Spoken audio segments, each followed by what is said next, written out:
નમસ્કાર દર્શક મિત્રો, આપ જોઈ રહ્યા છો વાયન ન્યૂઝ। હવે જોઈએ અગત્યના સમાચાર। વડોદરાના બહુચરાજી રોડ ખાતે ગેરેજના શેડ ઉપર તોતિંગ વૃક્ષ ધરાશાયી અને કોઈ રજૂઆત છતાં વૃક્ષ હટાવવાની કામગીરી નિષ્ફળ। વડોદરામાં વરસાદની તબાહી બાદ અનેકો વિસ્તારમાં વૃક્ષો ધરાશાયી થવાની માહિતી સપાટી પર આવી હતી, ત્યારે વડોદરાના બહુચરાજી સ્મશાનના મુખ્ય માર્ગ ઉપર આવેલ ગેરેજની બાજુમાં આવેલ તોતિંગ વૃક્ષ ધરાશાયી થતાં ગેરેજના શેડને નુકસાની પહોંચી હતી। વૃક્ષ ધરાશાયી થતાં તેની જાણ ફાયર બ્રિગેડને કરવામાં આવી હતી। ગેરેજ માલિકની વાત ગંભીરતાથી લેવામાં આવી ન હતી અને કોઈ વખત ગેરેજ માલિકે રજૂઆત કરી, ત્યારબાદ કંટાળેલા ગેરેજ માલિકે વોર્ડ ઓફિસમાં પણ રજૂઆત કરી, પણ તેમની સમસ્યાનું નિવારણ ન આવતા આખરે મીડિયા સમક્ષ પોતાની વેદવા ઠાણ લીધી હતી।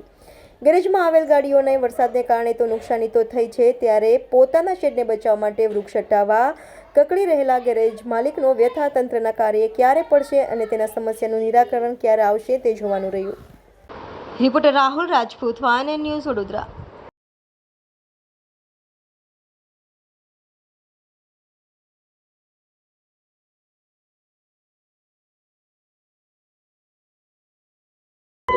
જી કયો વિસ્તાર છે, શું સમસ્યા છે, કેટલી રજૂઆતો કરવાના?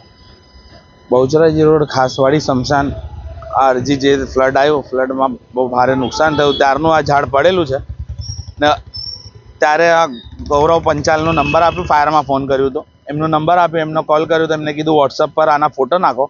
નોર્મલ પડ્યું હતું તો એમને ફોટા બી નાખ્યા, પણ એ લોકોને એમને કોઈ જવાબ આવ્યો નહીં, તો બીજા દિવસે 30/8 એની અરજી આપીને સિક્કો મરાઈને રોજ ફોન કરું, સાહેબ મારો શેડ પડી જશે, આ ભારે નુકસાન છે, મશીનરી આ ગેરેજમાં ગાડીઓ બી ડૂબી ગઈ છે, નુકસાન છે, આ શેડ જશે તો મારે કોઈ સહાયતા નહીં રહે મારા પાસે કામ કરવાની। તો બી કોઈ આવ્યા નહીં। હમણાં બી હાલમાં જઈને આવ્યો તો બી કોઈ જવાબ આલા માણસ જ નથી થઈ કે હમણાં તો ટાઈમ નથી, વાર લાગશે એવું કહે છે આ ઝાડ કાપવા માટે। પડવાથી કેટલું નુકસાની થયું? પૂરું શેડ આખું શેડ બેહી ગયું છે ને, 3-4 લાખ રૂપિયાનું શેડ છે, બેહી ગયું છે। શું માંગણી છે હવે શું એમાં સહાયતા મળશે, સરકાર શું હેલ્પ કરે? ઝાડ હટાવવાની માંગણી કે ઝાડ અપાઈ કપાઈને અમને આ છૂટું કરો તો અમે મારું કાંઈ કામ કરીએ ને આ નુકસાનીનું।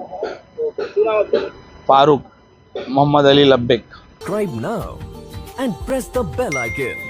Never miss an update.